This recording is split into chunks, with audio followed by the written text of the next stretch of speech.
रामदेव जी, आपने supreme court में झूठ क्यों बोला? अभी बाबा रामदेव को सुप्रीम कोर्ट बुलाया गया था, बट क्यों बुलाया गया और क्यों उनके अगेंस्ट में केस चल रहा है? ये लड़ाई स्टार्ट हुई थी जो कोविड की सेकंड वेव थी, जब उन्होंने एक ऐसी स्टेटमेंट दी थी कि जितने भी लोगों की जान गई है ये एलोपैथी की वजह से गई, और वैक्सीन के ऊपर भी काफी डेरोगेटेड रिमार्क्स किए गए थे कि वैक्सीन की गलती से और एलोपैथी की गलती से इतने लोगों की जान गई।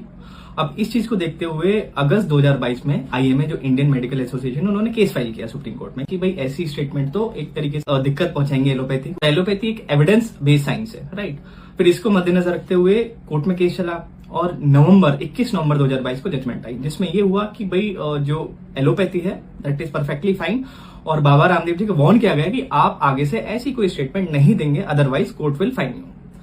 अब उस जजमेंट के एक दिन बाद ही 22 नवंबर को इन्होंने कॉन्फ्रेंस कर दी बाबा रामदेव जी ने, और फिर दोबारा से कुछ ऐसी कंट्रोवर्सी चीजें क्रिएट कर दी। अब ये चीजें होने के बाद आईएमए दोबारा कोर्ट को अप्रोच कर दिया कि भाई इनको तो वार्निंग दी गई थी, ये फिर दोबारा वही सारी चीजें कर रहे हैं। फिर वो कंट्रोवर्सी बढ़ते बढ़ते अब यहां तक पहुंच गई थी कि आज 2 अप्रैल को इनको कोर्ट में इन पर्सन बुलाया गया था, राइट। इन पर्सन आने से पहले इन्होंने अपनी अनकंडीशनल अपॉलॉजी होती वो भी दी थी, लेकिन कोर्ट ने उसको एक्सेप्ट नहीं किया है और कोर्ट ने बोला है कि आप अपना रिप्लाई फाइल करिए, और 10 तारीख को इनको दोबारा